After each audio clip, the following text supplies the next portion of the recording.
here we go. Today we are going to be talking about the Armenian Quarter and Har Zion and Mount Zion. Okay, so we have this very nice portrait here of Har Zion, right? Looking from across the valley. Below Mount Zion is the Hinnom Valley, Geben Hinnom. This is the mountain up on top. And we're going to be looking at two different places that are adjacent to each other, Mount Zion and the Armenian Quarter, right? And both of them are in some respects different than the rest of the Old City. And Mount Zion is not one of the quarters. It's kind of inside the Old City, but not inside the Old City. And we'll see that it's not within the walls, or at least it's not within the Ottoman Turkish walls. It was within the walls at certain times in history. It's got a lot of places that are significant for Jews, for Christians, for Muslims. It's got a lot of its own story. So it's not considered one of the quarters, but it does have a lot of history and a lot of connections into the Old City. The Armenians, who we're only going to get to at the end, right? We're going to spend quite a bit of time in and around Har Zion, but we are going to get to the Armenians. The Armenian Quarter is the one quarter, if you've been in the Old City, you know that you can go in and out. There's no boundaries between the quarters. The Armenian Quarter is the only one that's really very separated. It's its own compound. It has a wall around it. You can go into various parts, right? There's a major church. We'll see a map of it. There's a museum that's just reopened, but in general, it's only, it's off limits for everybody except for the Armenians who live there. And the Armenians in general don't mix, don't intermarry, don't sell their property to other groups. So for example, there are Jews who have property in the Christian quarter and in the Muslim quarter, not in the Armenian quarter. So we'll get to them, but we're going to start with Har Zion, with Mount Zion. All right. So let's understand where we are in general. Okay. So first, just to understand where the Armenian Quarter is in the Old City, right? So it's essentially between Jaffa Gate, right? And Zion Gate is the Armenian Quarter. Usually the only exposure you have to it is if you walk along the road, right, from Jaffa Gate, you're walking towards the Jewish quarter, you'll skirt the Armenian Quarter. You'll see it from the outside. You might like peek into the church over here, but in general, you don't have real access to it. And Zion Gate, Mount Zion is outside of Zion Gate, right? So down here. The Armenian Quarter, as you can see, is small, okay, compared to the Christian quarter, certainly compared to the Muslim quarter. There is an Armenian connection. There are Armenian places in the Church of the Holy Sepulchre. There are Armenian shops in the Christian quarter. So it's not like they're only contained in the Armenian quarter, but this is really where they live and their major institutions are. Okay, so that's just to understand what we're talking about. We're talking about the southwestern quarter of the Old City. Okay, let's go on. Let's do a little timeline, which we always like to do, right? We'll look at the map at a certain point. Don't worry, but just to get a general sense, right? By the end of the First Temple period, meaning by 700 before the Common Era, the walls of the city reach all the way to Mount Zion, right? The city grows till there. And we have graves here, and we're going to discuss, is this the grave of King David? Is the grave of the kings of the house of David? We'll get to that, right? But that's what we have from First Temple times. Late First Temple times, it's already included within the city walls, okay? And on the very edge, we have this grave site, okay? Second Temple times, in the very beginning, in Shivat Zion, in the return to Zion, Mount Zion is outside, but by the time we get to the time period of the Hasmoneans and later to Herod, Mount Zion is within the city walls.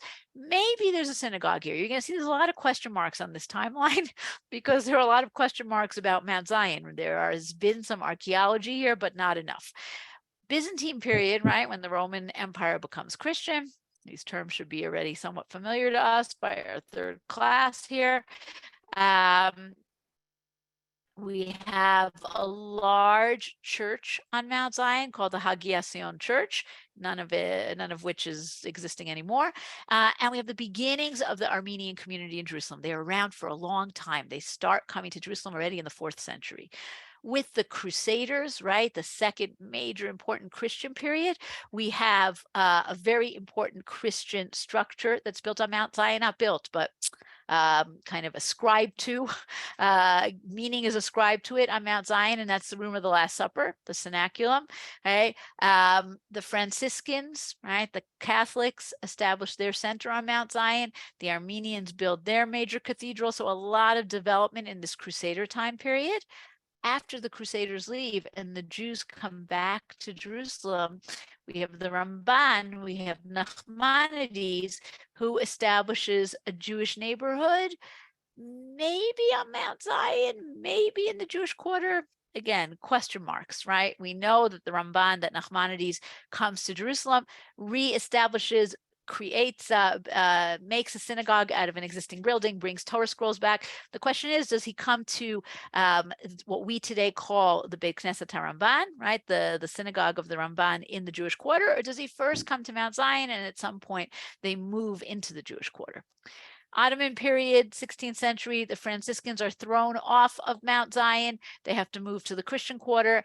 The Muslims take over the whole area of David's tomb. Jews and Christians are forbidden to enter. The cenaculum is turned into a mosque, right? The whole area, which had been Jewish and Christian, is now completely Muslim. Muslim family, the Dajani family, become the caretakers of the tomb.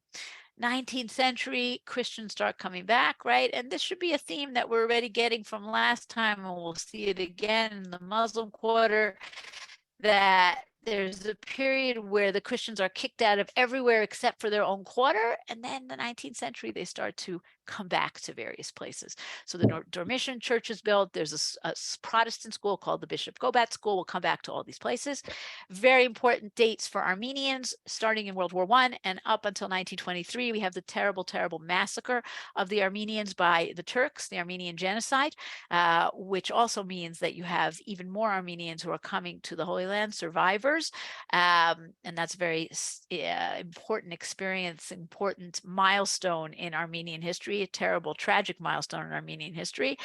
In 1948, with the War of Independence, Israel loses the old city, but we retain Mount Zion. It stays in Israeli hands, and we'll talk about that between 48 and 67. Mount Zion is super important for Israel, okay? It becomes a Jewish center on Mount Zion. So we're going to come back to all of these things, but just to keep them in mind. Okay, so yeah, we'll talk about why the Armenians come when we get to the Armenians. Don't worry. Okay, by the way, sources, they're not so many. There's the timeline and there's a couple of other sources. So if you want to have them, they are on the website page, I believe. So just to know. Okay, where will we be going on Mount Zion? Okay, so let's understand where we are and where are we going. Okay, so hold on. Just want to move this out of the way. Okay. Here's Zion Gate. Okay, this is the entrance into the old city. The Armenian quarter is inside, but on Mount Zion, we're going to be talking about King David's tomb, right? So this is outside the walls. The walls of the old city are over here. We are outside the walls. The Armenian quarter is inside the walls. We're going to be in King David's tomb, very, very important.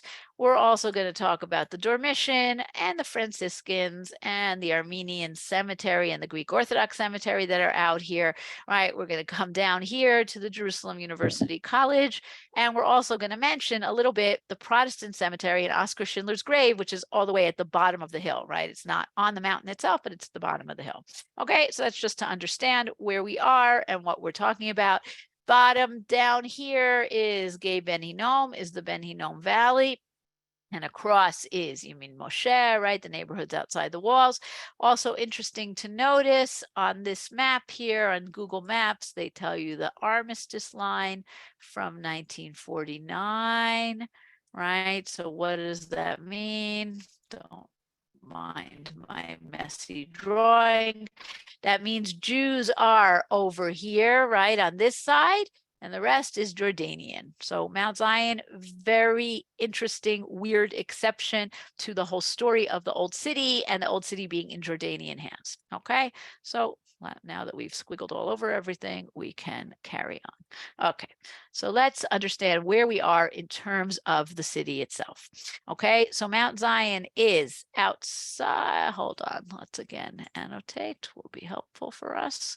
Okay, so remember we talked about the growth of the city, right? The city starts like this, grows to be this size in the time of King Solomon and the temple. By the time we get to King Hezekiah, the city grows all the way out to Jaffa Gate. But unlike today's city, which the line, the wall is over here, First Temple City goes all the way down and around back to the city of David. So Mount Zion, which is sort of around here, right, is within the walls of the city at a certain point, right? Not before, but by the time we get to very late First Temple times, which is going to be important for us in understanding who's buried here, when are they buried here, right? Because we're really kind of far away from the city of David. So just keep that in mind. We'll get to it a little later. By Second Temple times, the same thing, right? By the time of the story of Hanukkah, the Hasmoneans, we're including this whole area, and it stays inside of the city of Jerusalem in Herodian times when the city grows to the north, and at the very end of Bayit Sheni times when the city grows all the way far to the north, right? But always Mount Zion and this whole area is within the walls of the city, right? And essentially, it's only 1,000 years ago, okay, that this area is cut off from the rest of the city, right? About 1,000 years ago, when there are Muslim rulers called the Abbasids in Jerusalem, there's an earthquake, they have to repair the walls. And at that point, they say, you know what? It's a real pain to make the walls go all the way down to the valley. We're going to cut off that bottom part and make the walls up here. Okay, so that's a major change to the city. But up until 1,000 years ago, Mount Zion is within the walls of the city. So 1,000 years ago is not nothing, but it does mean that there was a change at a certain point. Okay, so here we have something very nice.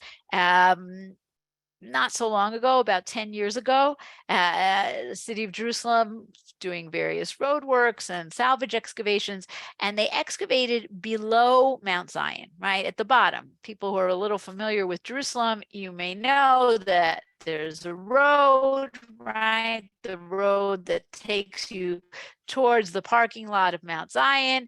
Below is the Hinnom Valley, right? So this is right below that road. And what did they discover when they excavated here? And this is why excavating is so important, but we can't always do it in an organized fashion. They discovered a wall, right? Here's this nice wall with a turn, right?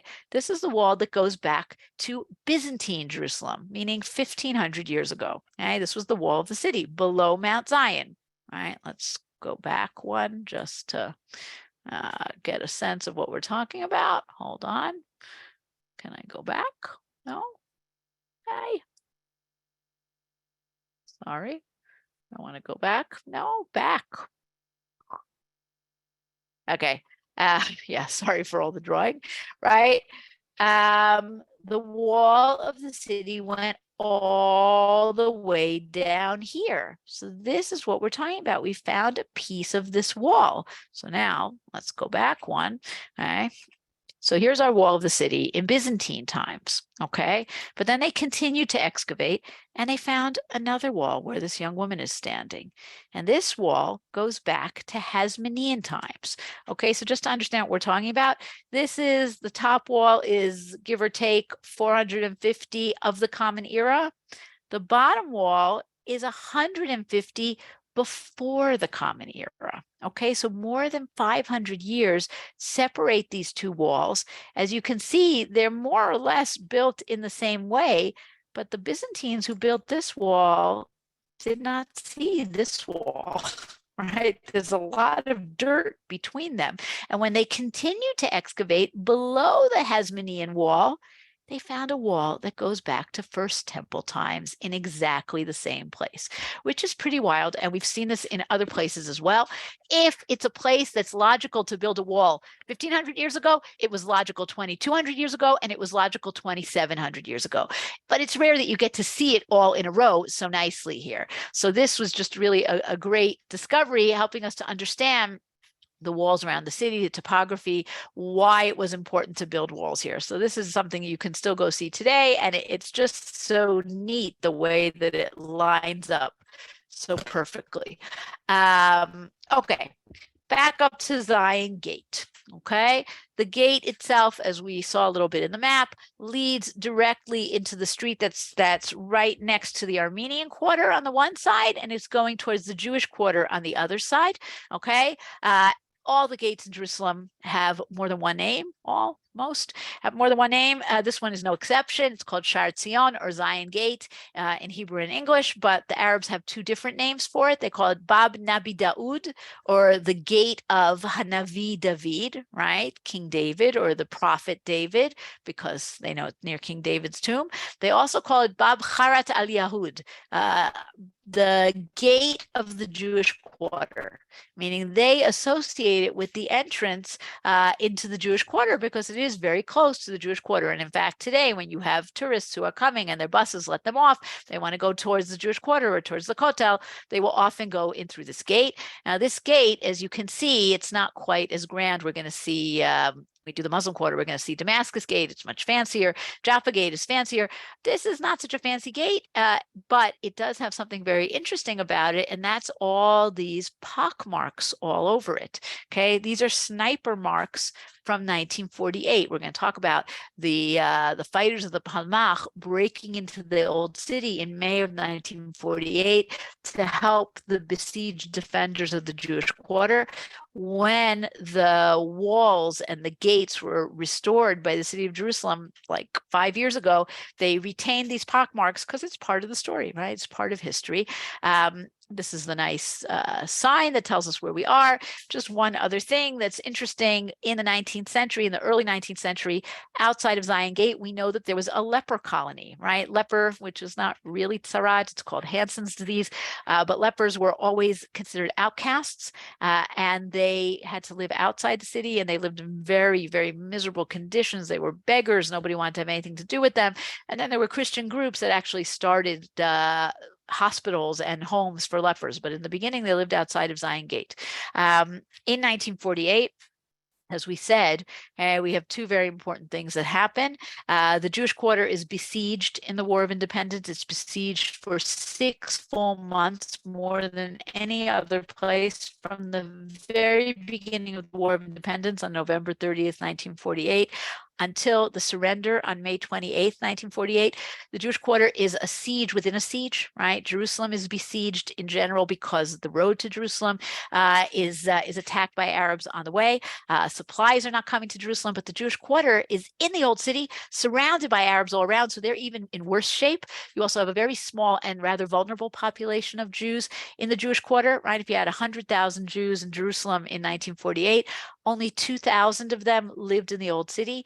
A lot of families, old people, very ultra-Orthodox people, not really fighters, although they became fighters despite themselves. They had no choice. And May of 1948 is the most difficult month of the entire War of Independence. There's fighting all over the country. And whether this was justified or not, the Israeli underground movements, right, we don't have an IDF just yet, did not give enough forces to the old city. On May 18th, they broke through the gate. The Palmach arrived, and this is this memorial sign that's right near the gate. The Palmach arrived. They set explosives because the gate, of course, was closed and guarded. They set explosives. They broke through the gate. They brought ammunition, and they, more importantly, brought moral support. And we're going to have relief to the fighters of the Jewish quarter. But they left almost immediately afterwards because there were so many places that needed fighters. And this is something that's been argued about many times. Were they justified in doing that? Should they have stayed? Could they have possibly saved the Jewish quarter? Whatever the answer is, 10 days later, May 28th, Friday afternoon, the Jewish quarter surrenders to the Jordanian army because they really have no choice. They're completely surrounded. They don't know what their fate is going to be.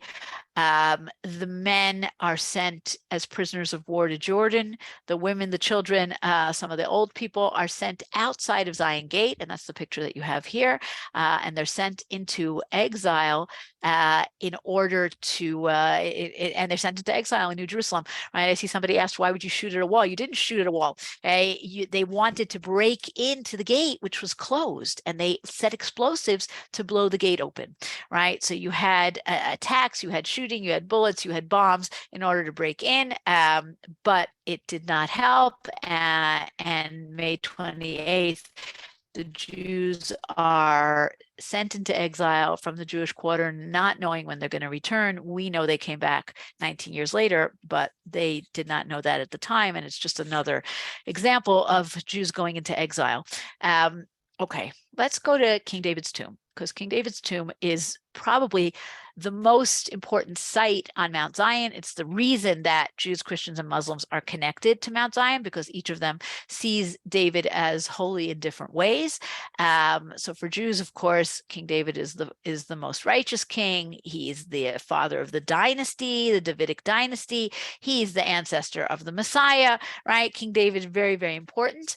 And for Christians, we're going to see, right, David is connected to Jesus, right? And Jesus, of course, is the Messiah. So they want to be connected to King David, and the Muslims see David as a prophet as well. So everybody wants to be connected to King David. The question is this David's tomb, right? It's an old joke, right? Who's buried in David's tomb? Maybe not David, right? So we have some verses that talk about where various kings were buried, right? Number one is King David. So David slept with his fathers, and he was buried in the city of David. Okay, now we know that the city of David is not here. And in fact, when David dies, this Mount Zion is far outside the city. Why would you bury all the way out here instead of going into the Kidron Valley? So it's pretty far away. It seems unlikely that this is David's tomb, although there are scholars who will say, no, no, no. City of David is not the term that we use today for the city of David, and it's very possible that this was called the city of David. There are people who suggest that this is David's tomb, but there are others who suggest otherwise. And there's something very interesting if you look at the verses that talk about where the various kings are buried, right? David is buried in the city of David. Solomon is buried in the city of his father David. Chizkiyahu, right? A couple of generations, quite a lot of generations later, right? About 200 years later, Chizkiyahu slept with his fathers and was buried on the upper part of the tomb of the sons of David. Wait a second. What does that mean? Where is that? Unclear. And then we have Menashe, right? Menashe, Chizkiyahu's son. Menashe slept with his fathers and was buried in the garden of his palace, in the garden of Uzzah, right? A place called Gan Uzzah. So what seems to be happening here is that the place of the tombs changes at some point. Right? David is buried in one place, Solomon, Rechavam, etc., etc. They're all buried in the same place. And then when we come to Chizkiyahu, to Hezekiah, and to his descendants, there's a shift. Right? Maybe because the city grows. Maybe now we're not going to bury all the way down in the Kidron Valley, but we're going to bury near the Hinnom Valley. And maybe that's what the tomb of David is. Maybe it's not the tomb of David. Maybe it's the tomb of David's descendants, right? And that's a suggestion in the scholarship. Maybe. We, again, don't have proof. Has anybody ever attempted to excavate down here? Yes, they have. Okay, so in the 19th century, you have this interesting Italian adventurer. His name is Pierotti. He's the guy on the left. Okay, in 1859, when there are renovations that are being done in the tomb in 1859, remember the Ottoman Turks are in charge. They're not really allowing too much access to Jews or to Christians, certainly not to archaeologists, but somehow he gets in, right? My video gone? Why is my video gone?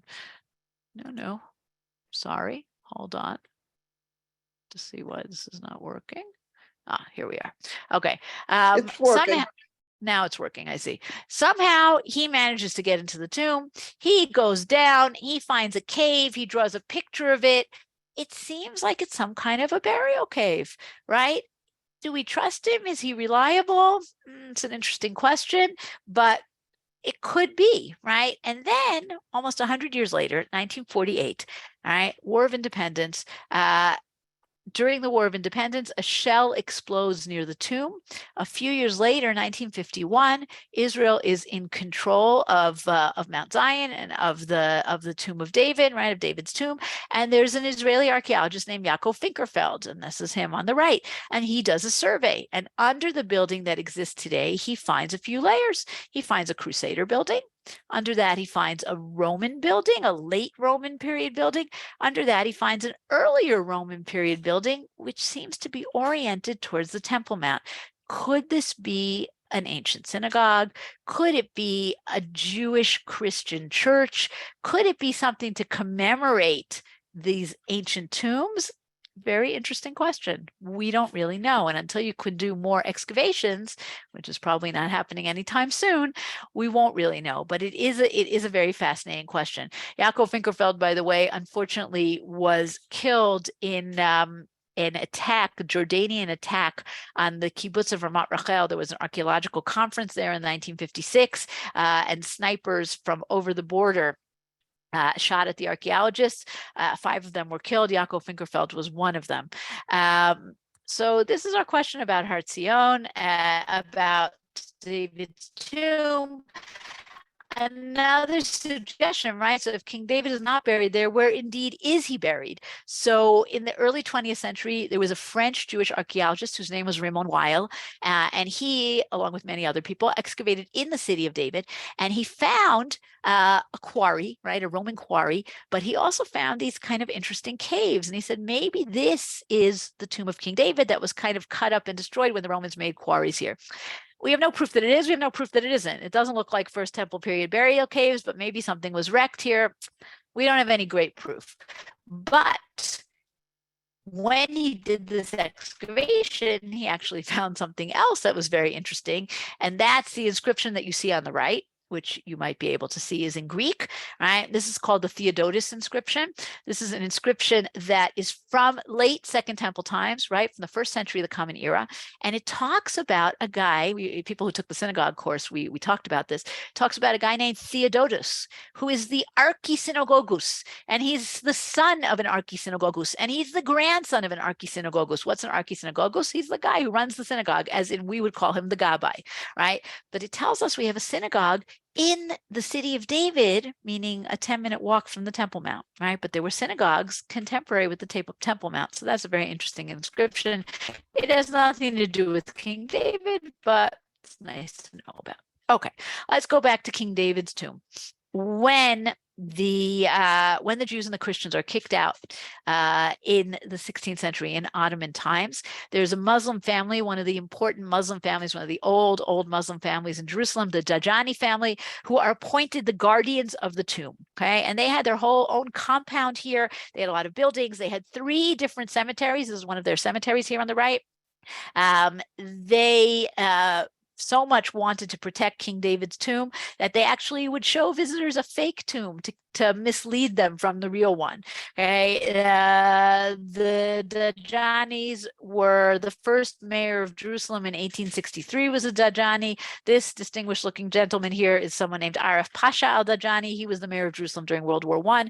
So they were very important. One of the things that happened after 1948 is that the Dajani family was basically kicked out because the Jews took over here, right? One of the many population transfers that happened on both sides. Jews kicked out of areas that the Jordanians took over, non-Jews kicked out of the areas that the Jews took over. So that's what happened to the Dajani family. The area of King David's tomb, as we mentioned before, is important to everybody. And it's visually just very powerful to see this. When you go there today, you can see the minaret on the top floor.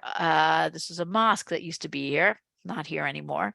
The second floor is the cenaculum, is the room of the Last Supper, very important to Christians. And the bottom floor is King David's tomb, which has become a Jewish shrine, even though it's important to the other groups as well, right? But it's a great example of something we see over and over and over in Israel, which is that everybody wants the same place. Everything is holy to everybody because so many of our stories are shared stories. All right, so this is something we talked about in the first class. We'll just mention it quickly. The room of the Last Supper, we have stories in the Gospels, in a few of the Gospels, that talk about Jesus and his disciples coming to Jerusalem for Passover, right? For a Pesach Seder, they need a place to actually be. They find this place, and here you have the version of the story in Luke, right?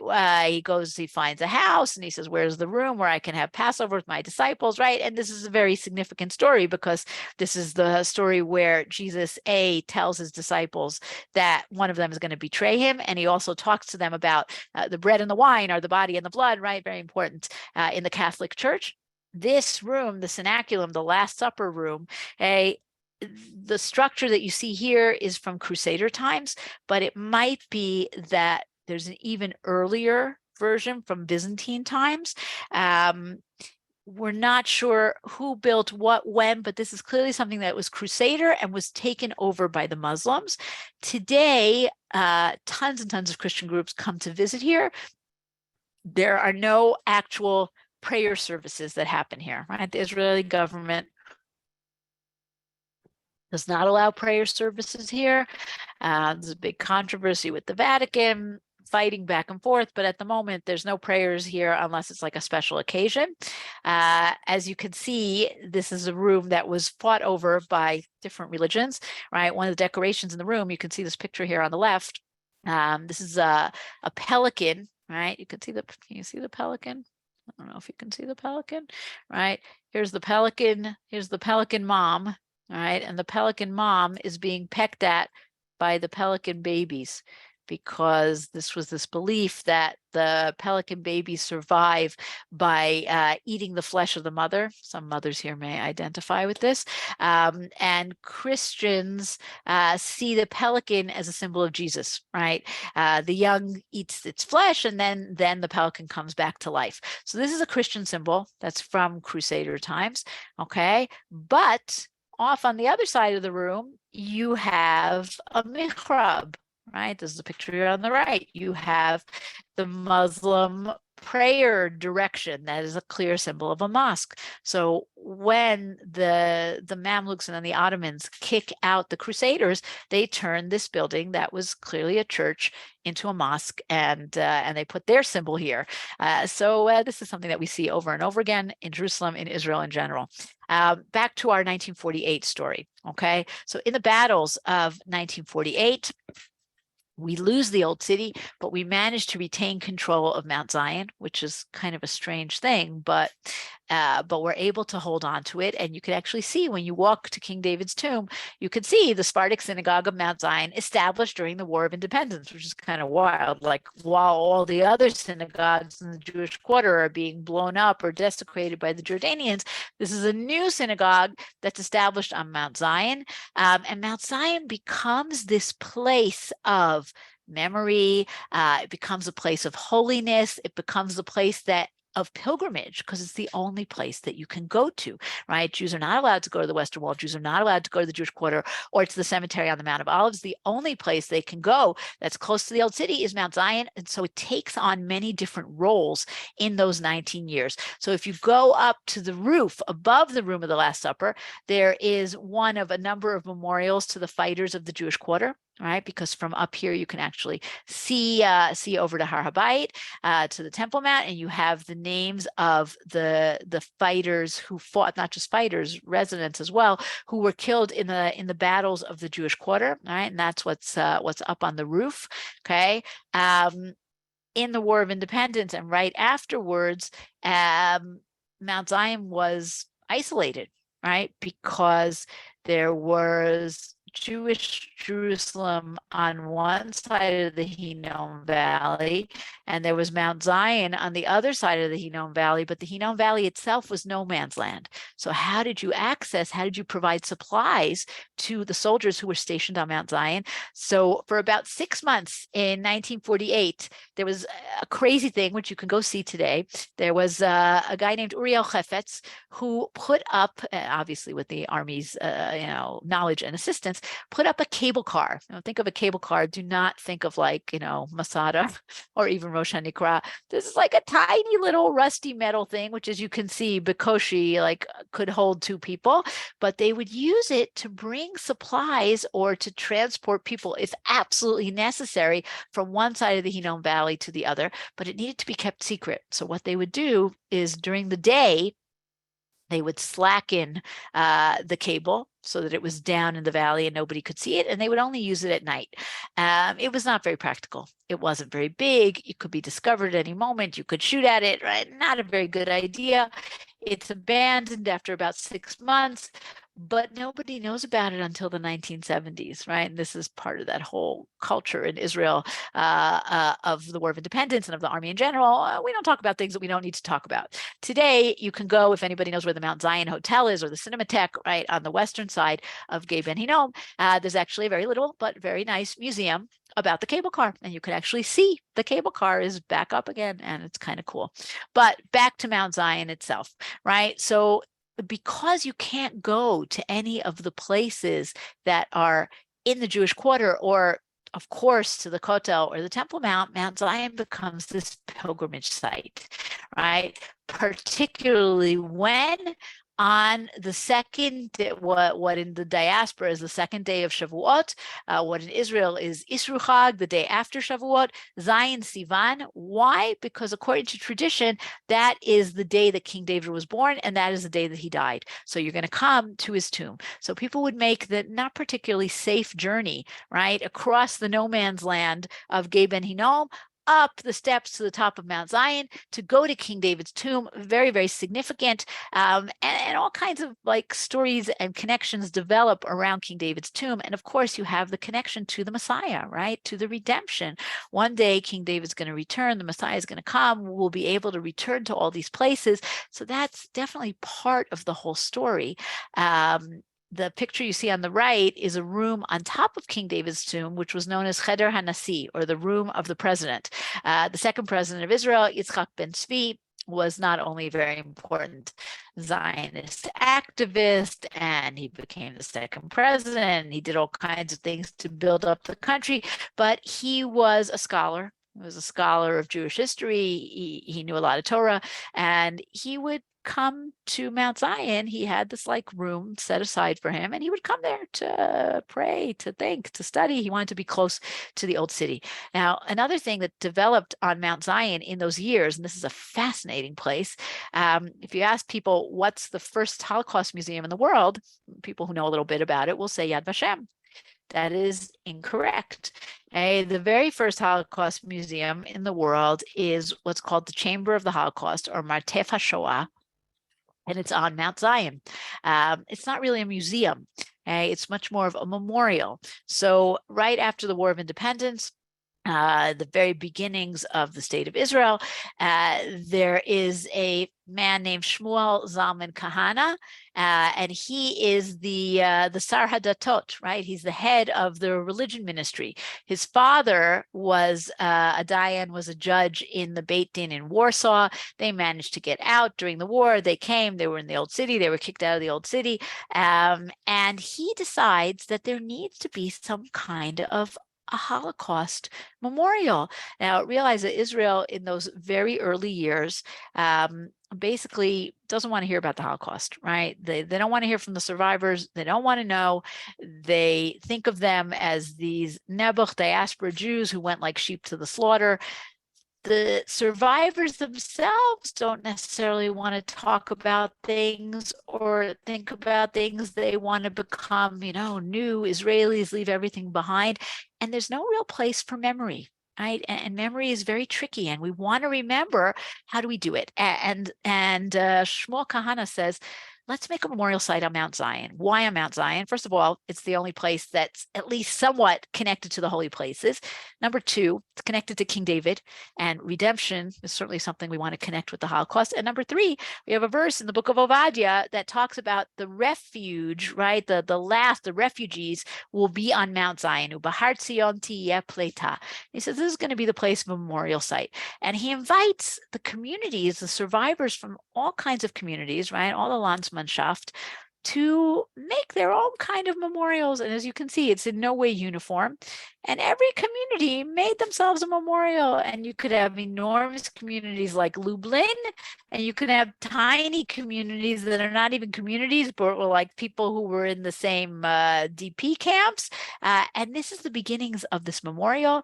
Little by little, they add all different kinds of things. The focus is on spiritual resistance. It's a fascinating place. Next time you come to Israel, or people who live in Israel, it's a fascinating place. It is as different from Yad Vashem as night from day. They are both very important in very different ways. But this is one of the strange and unusual things that develops on Mount Zion during those 19 years. Okay, so a few other things on Mount Zion. There's also a Christian side to the story. We have a few important churches. We have the Catholic Church of the Dormition here on the left. Okay, Dormition as in dorme, sleeping, right? The belief is that this is where Mary goes to sleep or dies, right? And this is a church that's built in the late 19th century. We'll see more about it in a minute. There's also an Armenian church on Mount Zion, right? Armenian convent, right? You can see it, Couvent Arménien Saint-Sauveur. They believe that this is the house of Caiaphas. Caiaphas was, according to the Gospels, the Kohen Gadol, the high priest in the time of the crucifixion. We actually have a tomb in the Israel Museum that tells us the name Caiaphas, Yosef ben Caiaphas. And they believe that this is his house, and this is where Jesus was arrested. There's an Armenian cemetery up here.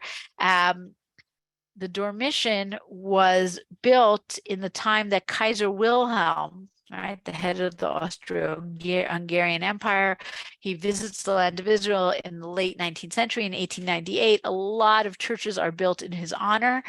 He actually buys this land. There are those who suggest a similarity between how Kaiser Wilhelm looks and how the church is. Here's the helmet. Here are his eyes. Here's his nose. And here's his fabulous mustache. That's just for fun. Okay, so you can see that. But this is definitely a landmark on Mount Zion. And one last place on Mount Zion, and this is at the edge, right? You have to walk almost to the edge of the hill. You get to a school that today is called the Jerusalem University College. It's a Protestant Jerusalem, the American Institute of Holy Land Studies. It's a Protestant institute for students who want to come and study about Israel, about Bible, different kinds of things. It was founded by a guy named Bishop Gobat, who was the first, not the first, but he was a Protestant bishop of Jerusalem. And he founds this school here. He actually had a summer house in Ein Karim, and that's what this picture is today. It's a place that's been taken over by Messianic Jews. But on the outskirts of the school is a Protestant cemetery, and there are a couple of very famous people who are buried there. One of them is someone named Flinders Petrie, who is one of the earliest and very important archaeologists, Egyptologists. He digs in Egypt, he digs in the land of Israel. So he has the Egyptian symbol of an ankh, right? The Egyptian symbol of life on his grave, Flinders Petrie. And there's also the graves of Conrad and Friederike Schick. Conrad Schick and his wife, also very important German Protestant, comes to Jerusalem, does lots of research, does lots of building, very, very interesting character. We will perhaps talk about him a little bit more on a different occasion. And finally, we have a Catholic cemetery. Yeah. You didn't mention the Diaspora Yeshiva, Rabbi Goldstein's. It's true. I did not mention it. We could talk about it at the end. Good enough. Okay. And we could talk about it at the end. On the slopes of the cemetery is a Catholic cemetery. On the slopes of the mountain, by the way, is a Catholic cemetery. The most important person who's buried there is Oskar Schindler, right? As you can see, a very visited grave. In Hebrew, Hasidu Mot HaOlam, right? Righteous Gentile. Lots of people come to visit. Well, not so many, but more people should probably come to visit his grave. And that's where he is buried. But we're finally getting to the Armenians, okay? But yeah, I will talk about the Diaspora Museum, the Diaspora Yeshiva at the end, and I'm happy to have you add. But I did not put pictures in. You are correct. Okay. So the Armenians, right? So now let's finally go into the Armenian quarter. As we said, It's a very closed off. There's no access without permission unless you're going into the church. There are around 800 Armenians in the Old City. In Israel in general, there are about 10,000 Armenians. There are Armenian churches in Haifa, in Jaffa, in Ramla, right? There are Armenians who live in other places, but in the compound itself, not so many, and mostly people who are connected somehow either to the church or stores in the Old City, right? So this is just to give a little bit of an idea what's inside the compound itself.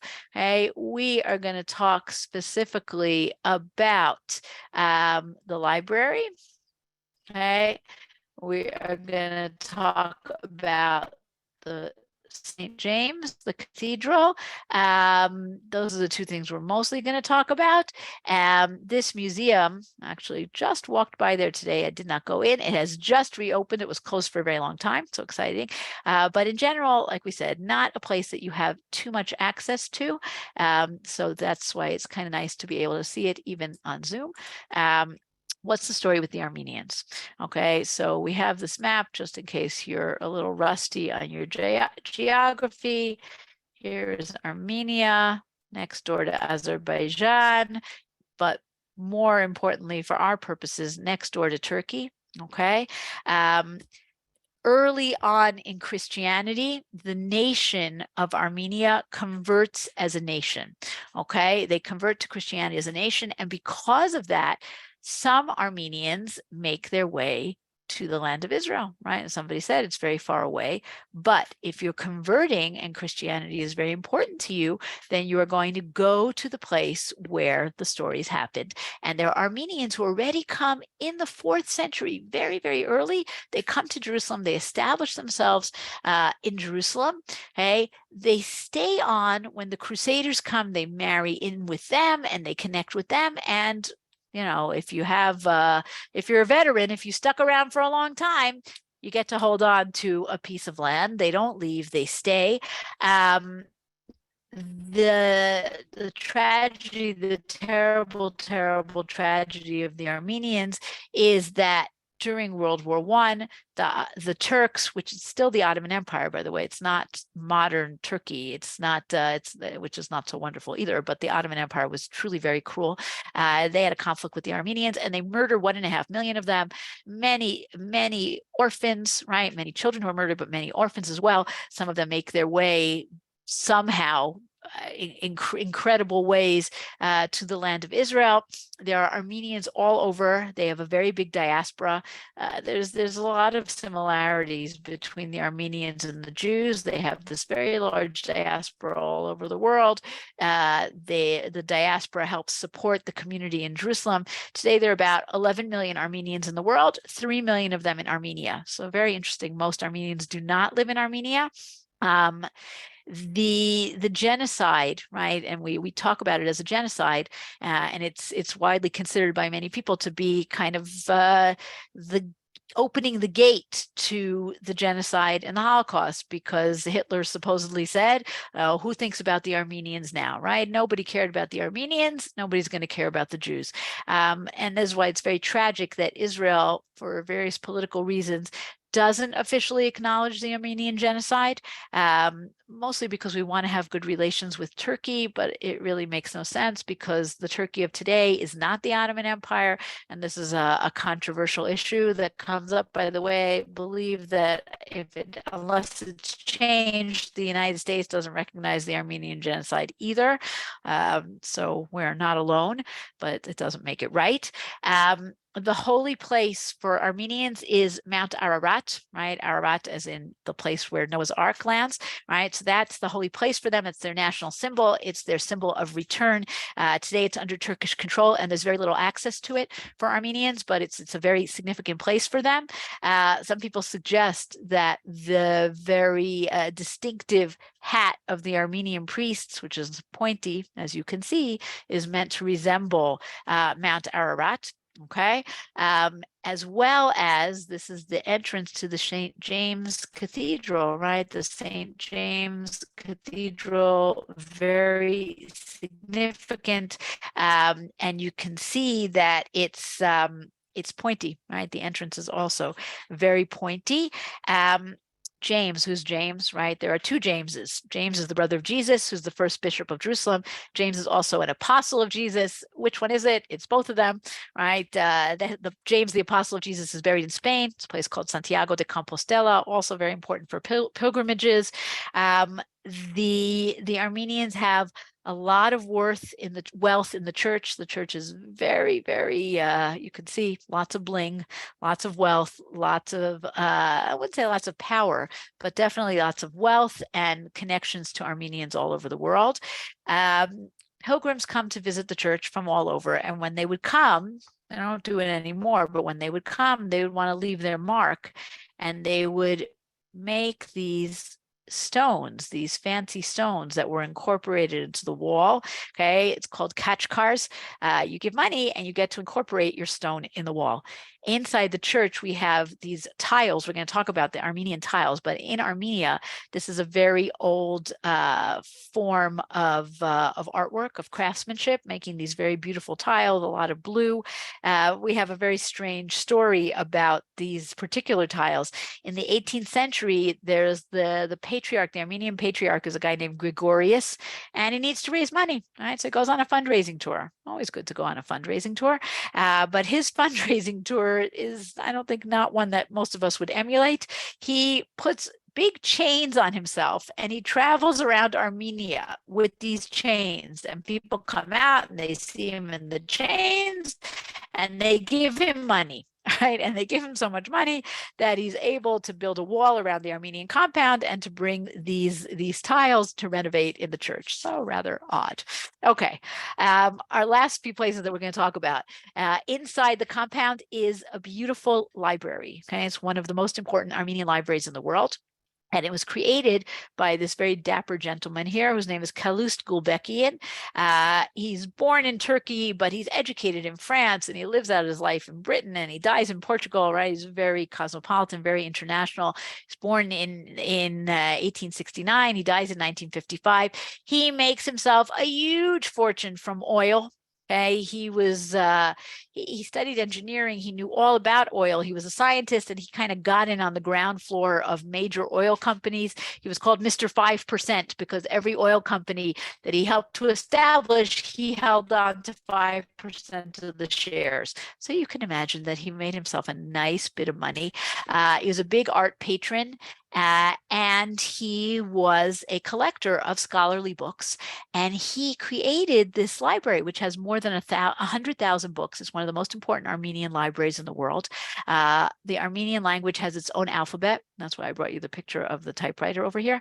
So it's just neat to see that they have different letters, and they have this very, very important library, which they don't give so much access to unless you're like a scholar and you apply. But it does have a lot of importance for people who are studying the history of Armenia and the Armenians.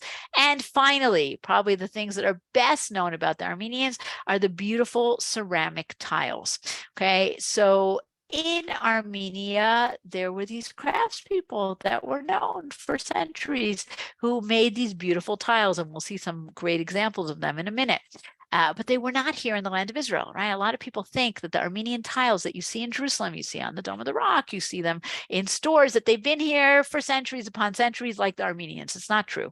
The British governor of Jerusalem, right, in the time of the British Mandate, there was a governor named Ronald Storrs, and he was very into this. It's called the arts and crafts movement, right? Trying to kind of encourage local craftsmanship. And he wants to redo the tiles on the Dome of the Rock. So what does he do? He travels to Armenia.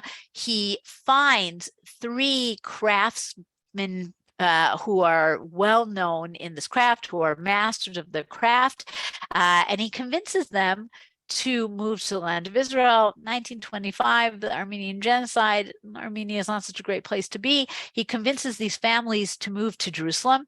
Okay? The Ohanessians, the Balyans, and the Karkashians, okay? All of whom, I don't think the Ohanessians, but the Balyans and the Karkashians are still working in Armenian tiles. He brings them to Jerusalem. This is David Ohanessian over here. They don't actually redo the tiles on the Dome of the Rock. That project kind of falls through, but David Ohanessian is brought to do the tiles in a beautiful building built in the time of the British called the Rockefeller Museum.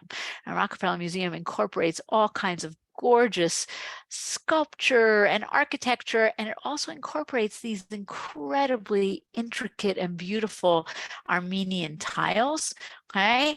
And today there are Armenian shops that sell these tiles. There's a lot of fake, right? You walk around in the market in the shuk of the old city, you'll see a lot of fake, but the real ones use the really deep, gorgeous colors. And the Karkashians still have a store in Jerusalem, and the Balians have a store on Derech Shem. There's another family called the Sandruni family, and so they are still carrying on this legacy. Okay, so now we have to look at questions, and then we're going to talk a little about the diaspora yeshiva, and I'm sure Batya is going to want to share with us. Okay, so we answered why the Armenians come. We answered about shooting at the walls. What happened to the prisoners of war who went to Jordan? Thank God it was not so easy. I won't say it was a wonderful time, but they are there for less than a year. Okay, and they come back. As far as I know, everybody came back. I could be incorrect. There could be maybe one or two who died, but I'm pretty sure that everyone came back. And you know, as things go, it was a better outcome than in many other situations. In 1947, 48, and onwards, the Yishuv fought to create a state. Okay, thank you. I don't know why that's here, but fine. The old city, right? If How we had long the were arms, they there? how long were they there? Less than a year. Less than a year. You. Was a fighting force smuggled into the old city beforehand who fought valiantly, including the son of the Nazir. This is very true, right? They did fight very valiantly.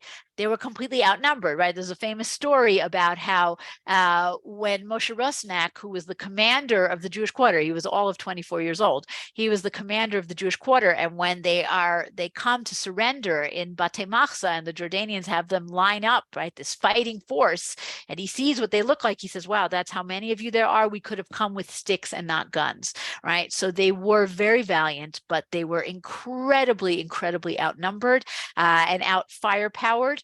Someone says, I met a fighter who was taken to Jordan. That's very cool, right? But yes, it was not very long, thank God. Kaiser Wilhelm was the German emperor. Thank you for the correction. What did they convert from? Remind me, Susanna, what were we talking about? I don't remember. You'll tell me. Okay. So they converted to Christianity. Armenian. Oh, they were pagans. They were pagans and they became Christians, right? That's most of the converts to Christianity were pagans. Mount Ararat, right? Mount Ararat, just like the Mount Ararat we have in Tanakh. German genocide began in Namibia in the early 1900s. Okay, I don't know that story, but I will look into it. Israel has a close relationship with Azerbaijan, which has a fraught relationship with Armenia. Yes, there are definitely political considerations. It doesn't make it nice, but there are political considerations which I can understand. Are yeshivas the best use of land overlooking and near the Kotel?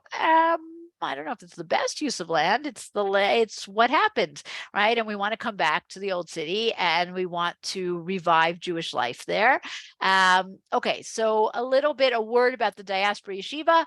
And if you want to add, Batya, I'm very happy for you to add. But I will reiterate what I said in the beginning before we talk about that. No class for the next 2 weeks. Armenians were Zoroastrians. Okay, so not pagan. You're right. I was not exact.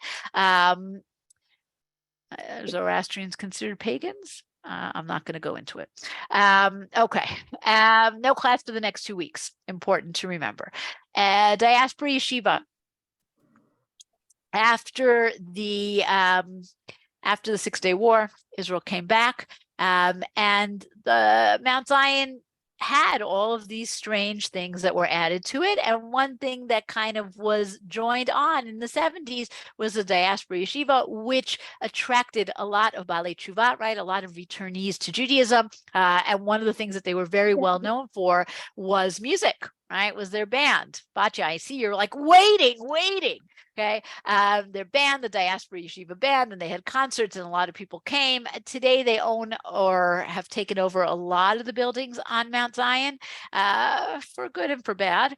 What would you like to add, my friend?